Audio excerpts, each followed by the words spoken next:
Setelah menghilang hampir 2 bulan, calon pengantin pria dari Palembang yang kabur di hari pernikahan diamankan polisi. Kaburnya calon pengantin yang masih remaja ini sempat ramai di media sosial. Pada polisi yang mengamankannya, remaja ini mengaku belum siap menikah karena masih ingin bersekolah. Aku tak galak kawin Pak, karena aku cinta dengan dia, aku pengen dia dengan aku nih sama-sama jadi wo, jadi wo. Kalau masih sekolah saya ini dapatnya macam mana?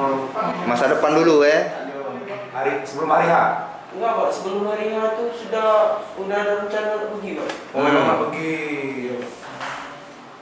Berarti orang tua tahu Tidak tahu Pak, Tidak tahu dia. Sebelumnya, AAH yang menjadi calon pengantin pria kabur tepat saat hari pernikahan. Ia kemudian dilaporkan orang tua calon pengantin perempuan ke polisi.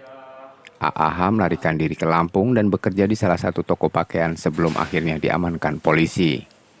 Buklas Diferensial, Kompas TV Palembang, Sumatera Selatan.